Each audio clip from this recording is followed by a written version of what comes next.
Viver sem tensão. Dr. Joseph Murphy. O livro de Jó, parte 1. O livro de Jó é um dos livros mais importantes, significativos e profundos da Bíblia. Durante muitos séculos serviu de tema para debates teológicos e filosóficos. O tema central do livro trata do sofrimento humano, narrando a história de um homem justo e virtuoso que, aparentemente sem culpa alguma, defronta-se com todo tipo de desgraças e calamidades e, por fim, se refaz de todos os seus males e recupera a felicidade, prosperidade e paz de espírito. O caráter sublime, a percepção espiritual, as imagens e beleza simbólica e excelência de expressão fazem desse livro uma inspiração perene. A profundidade de sentimento e conteúdo contemplativo tocam o coração e nele fazem ressoar o cântico eterno de triunfo, vitória e o poder de vencer todos os obstáculos. As grandes verdades encerradas no livro de Jó são realmente santuário para o qual todos podem voltar-se em busca de uma orientação e esclarecimento sobre seus problemas, pois é um santuário formado pelo tesouro da luz do que existe para sempre. Abre a porta para a fé e a compreensão. Personifica a grande lei da vida. O livro consiste de 5 partes. Primeiro, o prólogo escrito em prosa, como epílogo, capítulo 1. Segundo, os colóquios entre Jó e seus amigos, capítulo 3 a 31. Terceiro, discursos de Eliú, capítulos 32 a 37. Quarto, discursos de Jeová na tempestade com breves respostas de Jó, capítulos 38 a 42. Quinto, o epílogo, capítulos 42, 7 a 17. 2 estilos literários são representados no livro de Jó: a prosa narrativa e a poesia didática. Ambos, porém, são admiravelmente apresentados e artisticamente executados. O conteúdo do livro de Jó é essencialmente uma profunda investigação psicológica do mistério da existência. Os estudiosos não sabem quem escreveu o livro de Jó, incluindo no grupo dos livros sapienciais, dos quais é sem dúvida um dos maiores. Todo o drama tem uma origem lendária, mas ele é essencialmente a história de todos os homens. Falando espiritualmente, você mesmo é Jó, saindo da névoa e sendo regenerado por uma luz interior, começando a sentir que Deus o está penetrando para uma manifestação aberta, emergindo da desgraça e sofrimento para a visão beatifica. Comentário sobre o capítulo 1, o livro de Jó.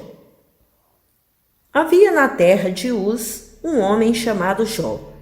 E este homem era sincero e reto, temia a Deus e fugia do mal. E nasceram-lhe 7 filhos e 3 filhas. E possuía 7.000 ovelhas, 3.000 camelos, 500 juntas de bois, 500 jumentas e um grande número de servos.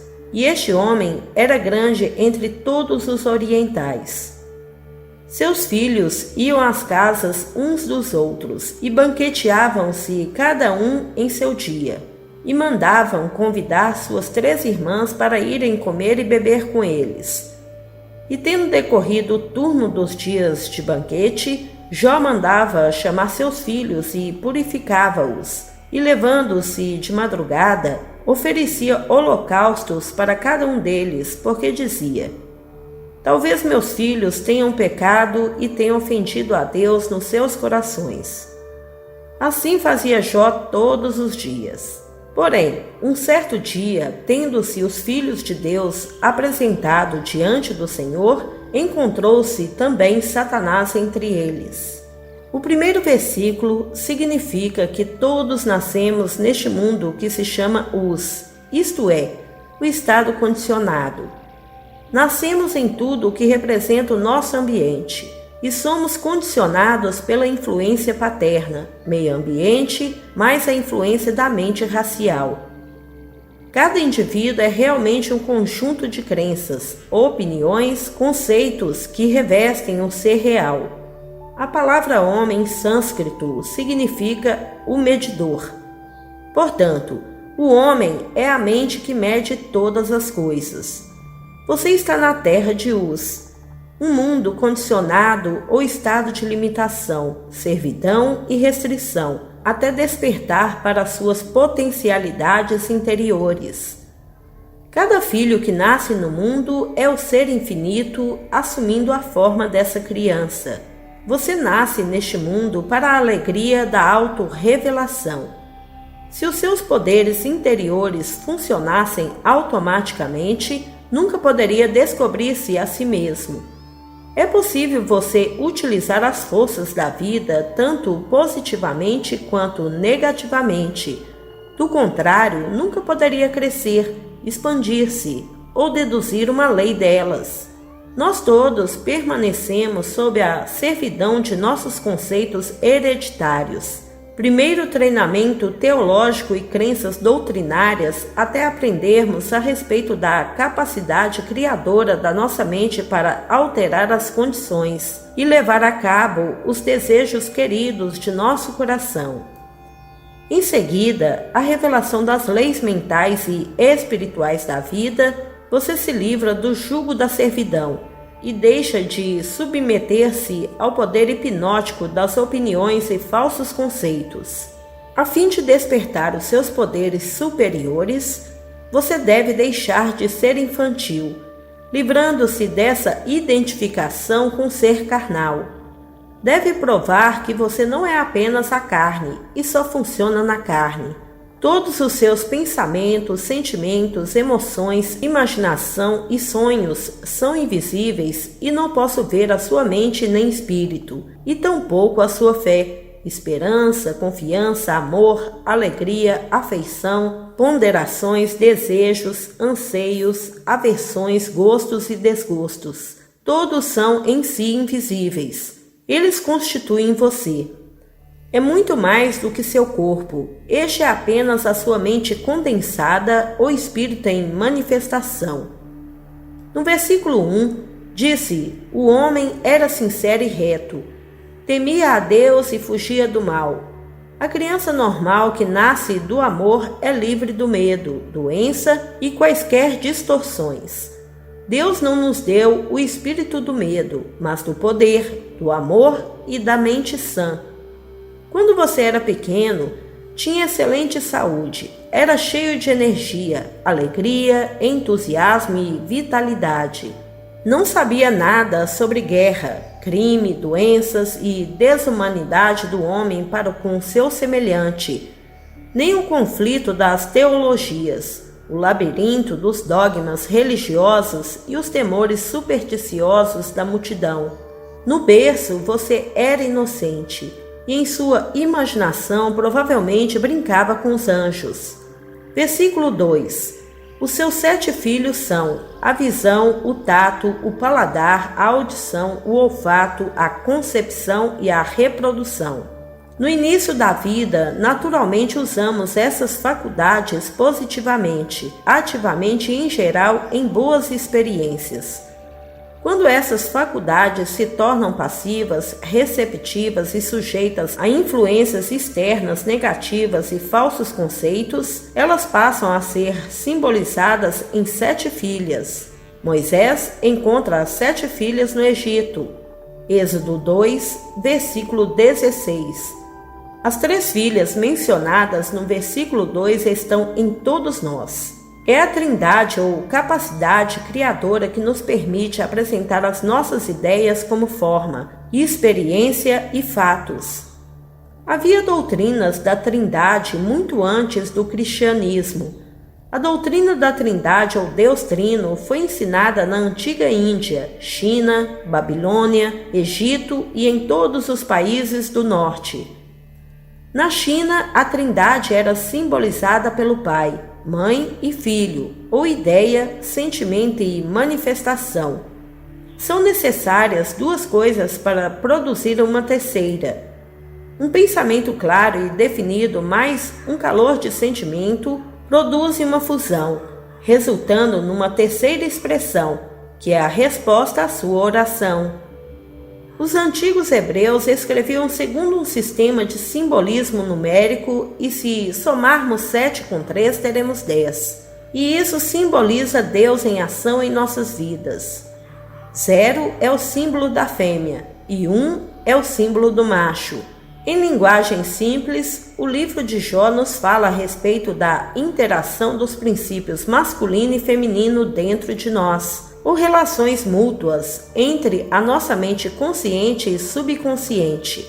Cada letra no alfabeto hebraico tem um valor numérico atribuído a ela. E se somarmos as letras hebraicas no nome Jó, Job, teremos 10, ou o homem completo. J igual a 1, 0 igual a 7, B igual a 2, total é igual a 10. A mente subconsciente poderia ser chamada de nossa esposa e a mente consciente racional de marido. O nosso corpo é apenas o instrumento que a nossa mente utiliza.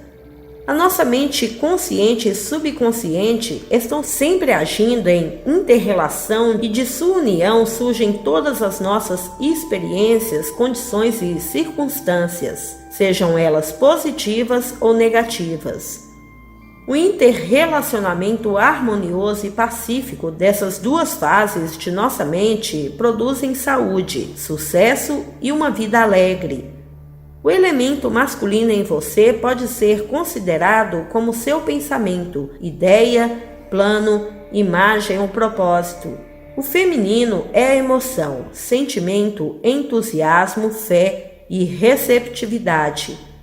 O princípio masculino e feminino existem em todos nós, e é por isso que você é criador e tem o poder de produzir de suas profundezas aquilo que torna em emoção e sente como verdadeiro dentro de si.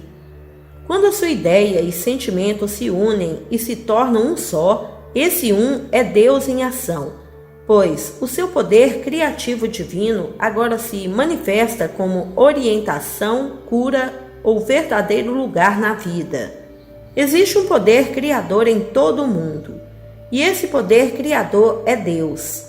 Quando você descobre o poder de seu pensamento e sentimento, terá descoberto o poder de Deus dentro de si. Todas as provações, tribulações, sofrimentos e desgraça de nossa era neurótica devem-se à interação não harmoniosa entre o consciente e o subconsciente dos homens e mulheres por toda a parte. Quando você introniza os devidos conceitos e ideias na mente consciente, estes geram o sentimento certo. Então, a mente e o coração, ou o princípio masculino e feminino, estão trabalhando juntos em acordo e unidade. Se os nossos pensamentos forem negativos, os nossos sentimentos também o serão, porque as emoções acompanham o pensamento. Se os pensamentos forem temerosos, perversos ou destruidores, poderosas emoções negativas serão geradas e alojadas no íntimo de sua mente subconsciente. Essas emoções negativas se emaranham e formam complexos. E como as emoções devem ter um escoadouro, é óbvio que tais emoções irrompem como moléstias e aberrações mentais destruidoras de todo o tipo. Versículos 5, 6 e 7. A primeira coisa que você deve fazer ao levantar de manhã é comungar com Deus e invocar as suas bênçãos e inspirações para todos os seus empreendimentos desse dia. Primeiro, ponha Deus em sua vida. Os filhos citados no versículo 5 são ideias, pensamentos, imagens da mente. Estes devem ser santificados. verificando-se que todos os pensamentos, ideias e propósitos se conformam com o padrão divino de todas as coisas que forem verdadeiras, nobres, belas e de bom nome. Não se condene se seus pensamentos são negativos, ou por estar desanimado às vezes, mas encha a sua mente com as verdades eternas de Deus e renove a sua carga espiritual. Essa sensação de depressão pode ser devida ao grande mar psíquico em que vivemos todos os estados de espírito do medo, ódio, ciúmes, intrigas e dúvidas. São a mente racial e no momento desprevenido, essas vibrações negativas podem penetrar em nossa mente e nós nos sentimos tristes, sombrios, desanimados. A atmosfera mental e emocional negativa de um lugar pode penetrar em sua mente e afetar o seu ânimo, inibir o seu entusiasmo e, de modo geral, refrear o seu ardor. Quando isso acontecer, retraia-se em seu íntimo e, com a espada da verdade e compreensão espiritual, expulse os pensamentos sombrios e falsos e afirme a sua confiança e fé no amor e bondade de Deus. Versículo 6. Filhos de Deus representam as ideias boas e construtivas que surgem nas profundezas do ser como inspirações e desejos sacros. Satanás significa a oposição ou o seu inimigo. Dizem-lhe que os inimigos estão na sua casa mesmo, ou sua mente. Você tem de procurar dentro de sua mente o mal ou pensamento negativo. O suposto diálogo que se dá entre o Senhor e Satanás, no versículo 7, significa apenas o processo de argumentação ou raciocínio espiritual que se dá em sua mente, pelo qual você expulsa os pensamentos de oposição e aceita o seu ideal. O Senhor é o seu desejo dominante, a ideia que está preeminente em sua mente. Pode ser o desejo de saúde, o verdadeiro lugar ou orientação que você procura. Você sabe que seus pensamentos vêm em pares. Você deseja saúde, que é um conceito positivo e afirmativo, mas imediatamente surge o conceito oposto ou negativo para desafiá-lo. Você deseja a riqueza e surge em sua mente um pensamento oposto. Talvez lembrando-lhe que está falido, que tudo está perdido e que não há saída. Não há nenhum demônio indo de um lado para o outro na terra, plantando pensamentos negativos em nossa mente. Porém, para cada sim há um não. O chamado demônio é a crença num suposto poder oposto a Deus, que cria um conflito na mente, provocando um estado instável ou de dois propósitos. O inimigo, destruidor, adversário ou demônio é uma crença na carência, limitação, fracasso, doença, intimidações de impotência e inaptidão que você permite que entre em sua mente. Os demônios que o atormentam são seus ódios, ciúmes, temores, ansiedades e tensões. A palavra Satanás significa errar, deslizar, afastar-se de Deus e da verdade e da crença no poder único. Satanás também significa a mente racial, a mente do mundo que nos invade a todos, lançando a sua dominação hipnótica de carência, limitação e tristeza. Satanás é o nada tentando ser alguma coisa. Você rejeita Satanás quando consegue expulsar completamente de sua mente, incisiva e decisivamente, a ideia de que não pode realizar alguma coisa. Você deve recusar-se positivamente a admitir medos e dúvidas em sua mente, porque elas são mentiras sobre a onipotência de Deus que está dentro de você. A ideia de fracasso é uma ilusão de poder. Não tem poder. Daremos continuidade no próximo vídeo.